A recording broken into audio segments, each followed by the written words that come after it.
Hello, friends. Welcome to today's show. I'm Dr. Helen, founder and chief engagement officer, or CEO, of Dr. Helen Holton and Associates, and your host for Dr. Helen Speaks: Strengths, Resilience, and Leadership.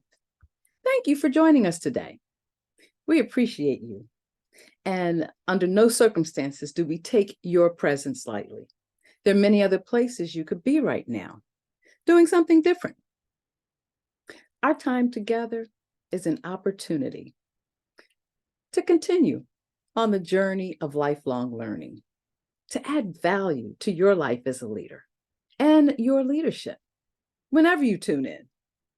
We hold a firm commitment to invest time and energy to bring you relevant information to increase your knowledge and take you and your leadership to the next level.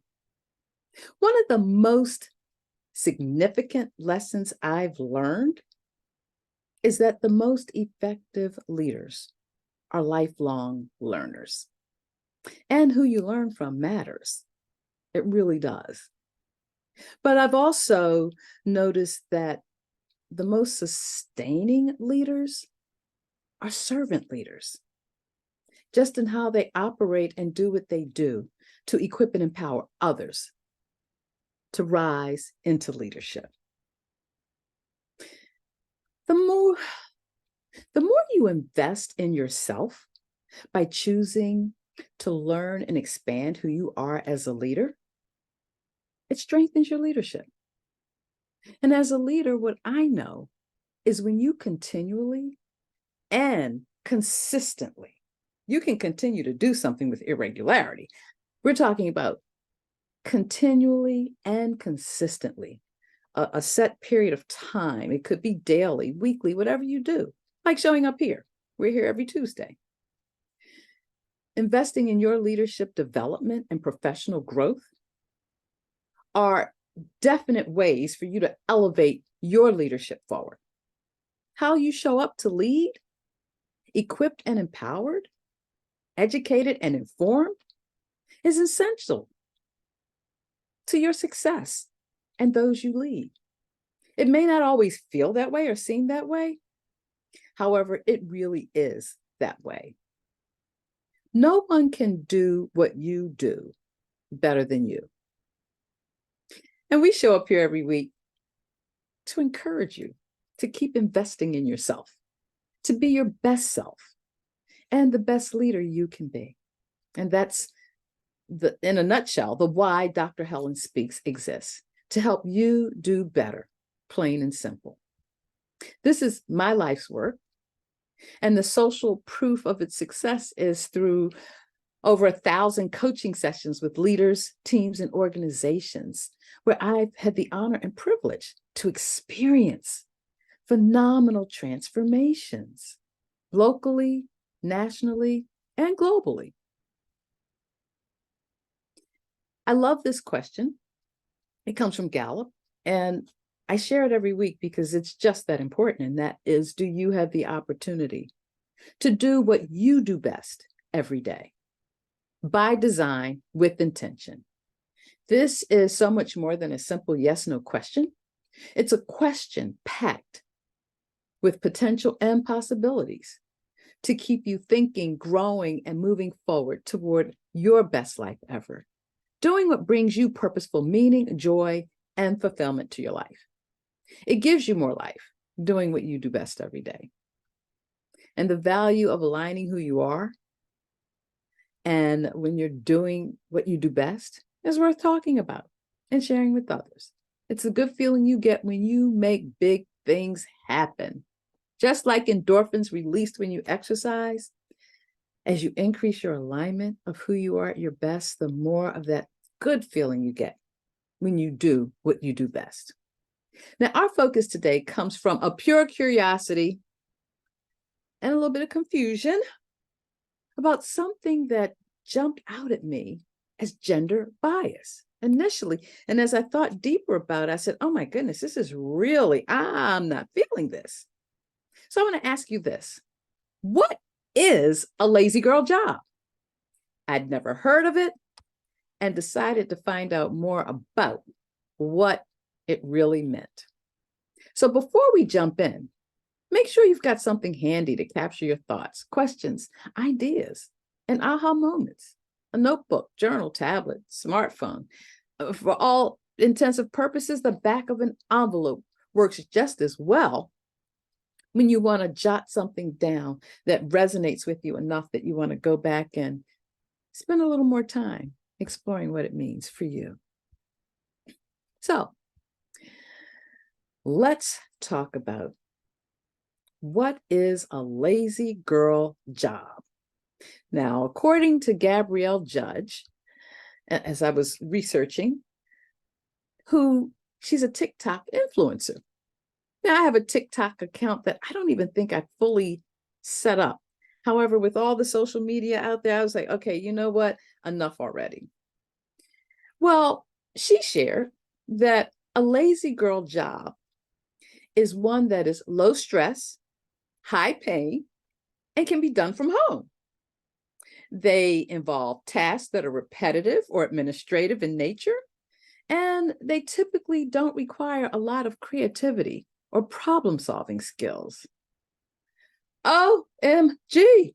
When I read that, I just thought, wait a minute. You've got to be kidding.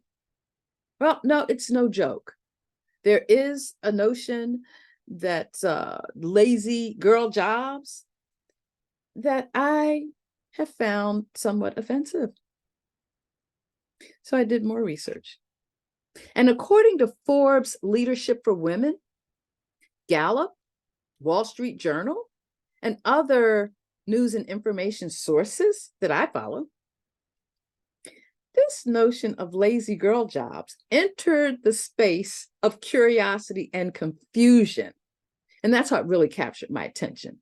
At first, I was curious, like, lazy girl job, really? And then I really became confused. I'd not heard of it, which that's okay. There are a lot of things I haven't heard of. It was May of this year that the hashtag lazy girl job went viral on TikTok. All right, there you go. That's probably why I didn't hear of it. And within 2 months, it generated more than 18 million views. That's right, more than 18 million views. So just think about calculating that. A TikTok hashtag generating 18 million views in 2 months, and it's continuing to grow. Popularized by a generation that either doesn't know or understand the struggles of equity and inclusion that women continue to face and fight for today in the workplace. At least it made me think a little deeper. And we're going to talk about this as well. But as a boomer, okay, that generation of people born between 1946 and 1964, my generation, from my experience, has been shaped by a narrative of I deserve better. So why would I want to think of myself or even put myself in a position for someone else to think about me as, oh, she's got a lazy girl job. So when I heard it, it immediately hit a chord and not a favorable note. It was painfully off key. As a leader that's keenly focused on intentional leadership, it was a counter move. It really was. I received as reversing decades of gains, achievements by women in the workplace. And we still lag behind men when it comes to pay, promotions, and executive presence. We've got to work harder, do more. So though the whim of this may be to take a shot at who wants to work all those long hours, truth be told, these are challenges we still continue to face in the workplace. The bottom line rationalization of this for me is, okay, here it is, it's out there, it's resonating. It's also misguided communication, in my opinion. And it speaks to what Tim Elmore would describe as a new kind of diversity. So where it offended me, maybe it's spot on. So let's think about this. The average workplace right now today consists of 4 to 5 generations working together. Let's take a look at what they are and what their general narrative is as shaped by their generation. Traditionalists, or the silent generation, those born between 1929 and 1945. And yes, some of them are still actively engaged in the workplace, either for hire or consulting or employment or volunteer. They still have influence in the workplace. And then there's boomers, my generation, 1946 to 1964. Yeah, we deserve better. Followed by Gen Xers. Some might call them busters. From 1965 to 1982, their narrative has been like, hey, let's just keep it real. And when you think about, when you layer life events that happened over these generations, it does help to give deeper context as to how they came about. As a boomer, I was born in the ascent of the civil rights movement. When I graduated college, affirmative action was like, yeah, you get to take advantage of that. A measure, a means of bridging some of the gap between the other, between minorities, between women, even to some extent. I don't know if it really got into age at that point because it was a different era. Okay, so then we have millennials or Gen Ys, often referred to as digital natives. So let's think about those born between 1983 and 2000. They grew up in an era where you've got mail, AOL, the first non-institutional platform for email. Something else you should recognize or know about this generation, right now, they're the largest generation in the workforce. And for quite a few millennials, their narrative is, hey, life is like a cafeteria. I can go in and have some of this and some of that, and oh, some of that over there, and put it all together to do me. What came about in those times? Facebook, Google, YouTube, a lot of these things we use today, and in many instances, I won't say take for granted, but they're like things that I don't have to give a lot of thought to because that's how we do things now. And then there's Gen Z, or the centennials, born between 2001 and 2015. Their narrative, I'm hoping and coping. Look at the wars that have occurred on their watch as they're coming of age and reaching status as working, contributing individual to society. The distinctions alone speak volumes to different generational attitudes and perspectives shaped by the dynamics of the world and the intersection of your generation. However, lazy girl jobs really gets me.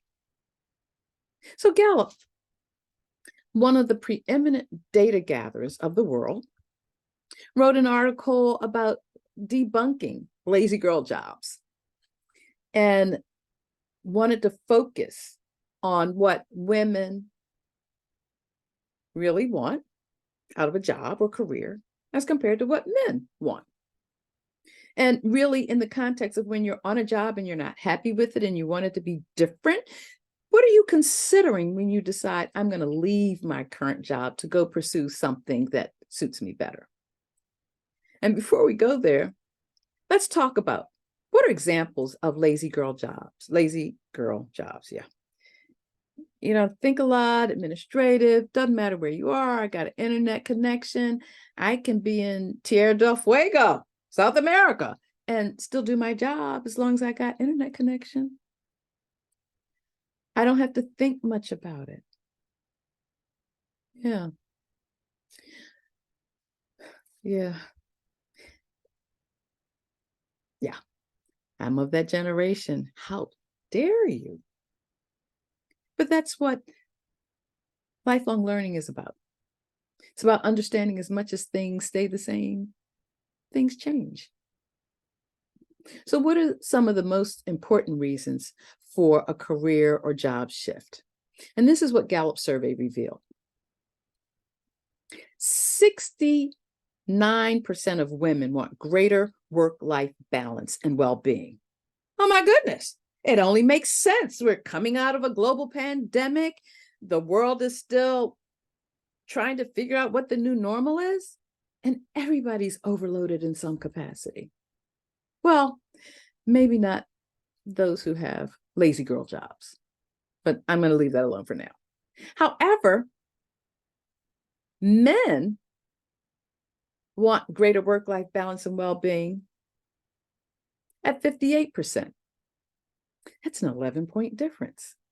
Oh, is that maybe what made someone think, oh yes, they really want to be lazy and check out of life? Well, I'm here to tell you, a focus on well-being is not checking out on life. It is how you become more resilient to get through life.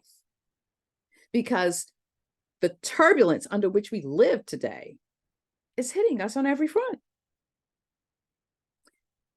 Next point of the survey. 62% of women want to do what they do best. What does that factor into for men? 52%. I find that quite interesting. I've never had a lazy girl job in life or where I thought I could even show up as less than, as not problem solving, as not contributing. Now, granted, no one, well, I can't even say no one. Change is the only constant we know. On the local news the other night, they were talking about the 4-day work week. Can it survive or not in America? Now, I talked about this back in February when Cambridge University, across the pond in the UK, came up with results of a study that said a 4-day work week is preferred better and has been yielding wonderful results. Now, how you figure that out is a whole nother story. But what I know globally, Americans work and have work demands greater than any other nation I can think of. Now, maybe not right now in this present moment, but traditionally. One more statistic from the survey. 59% of women and men want to significantly increase income and benefit packages. Now, that's something they agreed on. Came in at the same percentage. But just think of the priority of that, where, because I talk a lot about well-being and train around it, is because you need to understand what it means to be balanced in your life holistically, not just in the workplace, as a human being. So here are the underlying takeaways for me. To label a woman's wishes to diminish burnout, avoid quiet quitting, and take better care of mental and emotional health should not be characterized by her ability to achieve and succeed in life, or to show up as less than because she cares about these things as a priority. I'd say that's a pretty darn smart woman. So maybe it's semantics or terminology that we're talking about. The language we apply to characterize our desires in life should not be detrimental to women alone. So as a boomer, I've experienced or had the desire to have a lazy girl job. It's been quite the opposite. This terminology takes us down a slippery slope of conscious and unconscious biases that fly in the face of what women have been fighting for. And not just women, others who find themselves on the outside. And what is that fight? It is a continual fight for equity and inclusion. People want to be seen and heard for the gifts and talents that they bring that make a difference. Katherine Johnson. Now, you may not remember her by this name, Katherine Johnson. However, she was an American mathematician who was one of the first African-American women to work as a NASA scientist. Look at the doors she opened for other women with similar skills, knowledge, and abilities. She worked at NASA for 33 years, from 1953, before it was even called NASA, to 1986. You probably now have a glimmer of who I'm talking about. Her life was portrayed in the acclaimed film, Hidden Figures, where it portrays the barriers she and other pioneering women had to endure and still endure today. This Presidential Medal of Freedom honoree in 2015 said this: girls are capable of doing everything men are capable of doing. Sometimes they have more imagination than men. Now, I would have to say in 1953, she certainly was that. And there are women still holding down that role today. When they have the opportunity, when the door is opened. Intellect, skills, gifts, talents, strengths aren't by accident. So who gets to choose what's invited and what's not? How do you look at this truth in light of lazy girl jobs? Well, I tell you, as a woman, I'm quite offended, but it's probably just generational diversity.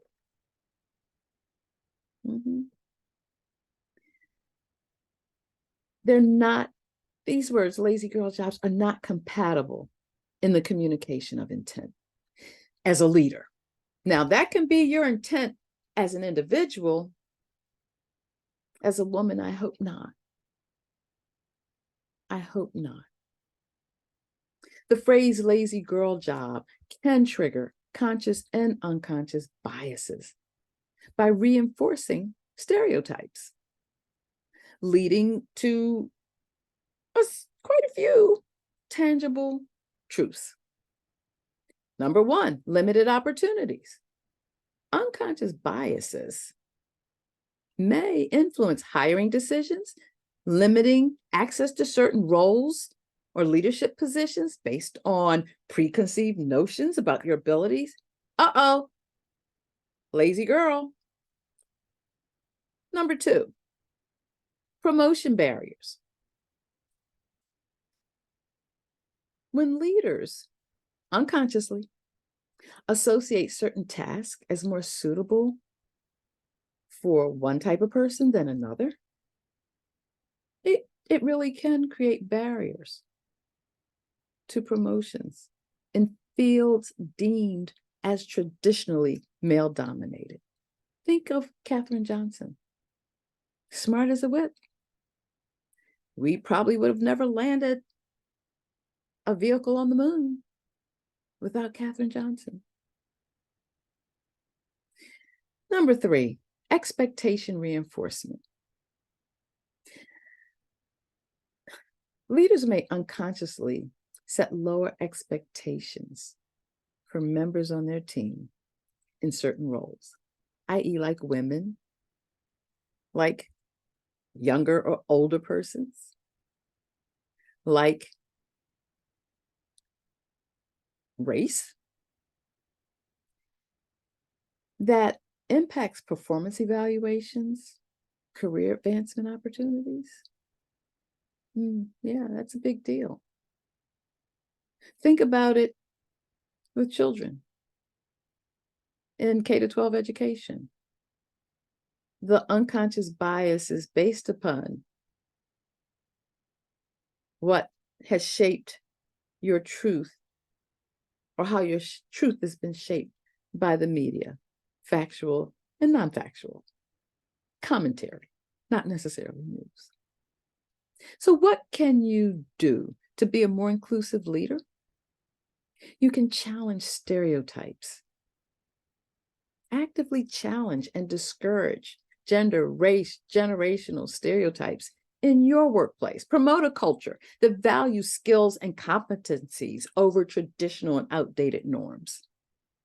Because there are plenty of them still out there, used to be barriers, consciously and unconsciously. Number 2, provide equal opportunities, ensure equal access across the board. Projects, career development for all your employees. You never know where your next superstar is going to come from if you've got blinders on to certain members of the workplace. Number 3, promote diversity and inclusion. Generations in the workplace are our newest form of diversity. Age discrimination, perceptions of, oh, you're not old enough to know that. So promote diversity and inclusion. Foster a workplace culture that celebrates the differences that you each bring. That creates environments where individuals feel seen, heard, valued, and respected as human beings, and for the talents they bring. Number 4, training and education. Lifelong learning. Need I say more? You got to do it, but do it in a way that you raise awareness about unconscious biases. So you want to seek out trainers, internally or external, and provide tools for your employees and leaders to recognize and know how to address them. Lastly, and I think this to me is a hallmark of some of the best leaders, lead by example. Don't do as I say, do as I do. Demonstrate inclusive intentions at all levels of the organization. You want to emphasize the importance of diversity and equal opportunities. And by actively challenging stereotypes and promoting inclusivity, leaders can contribute to breaking down barriers. Breaking down barriers and creating a more equitable and supportive work environment. These are the things that make lazy girl jobs not acceptable. Everyone should want to bring their best to whatever it is they endeavor to do. And it doesn't have to mean you're lazy about it. It means you're intentional about it because you know what you're after. You want to reduce the stress in your life. You want to diminish the overextended hours of the workday. So work smarter, not harder. Assess where you're spending your time and how can you spend it more efficiently. Yeah, you want to do all of that. So one of the things important to remember about this is that when you commit time for regular reflection and how you're moving with your own personal leadership development and personal growth, the actions you take make a difference. They'll drive you that much closer to experiencing greater alignment of your strengths, your vision, your career aspirations, and how to communicate with greater impact in your role as a leader. This is a proven path to leadership success. It really is. This draws you closer to living your best life ever. On purpose, with intention. That's what we're after. That's what we want for you. We want you to, as we deem it, the TBD principle. Think, be, do. When you are thinking about and really giving thought to what's important, what matters to you, how do you plan to be more intentional about your leadership? When will you make it happen? You want to be it. Think it. If you can think it, you can be it. And if you believe that you can be it, then do it. Do it. When will you do something to make it happen? So how will you take action today on our time together? It's up to you. And if it matters to you, it matters to us.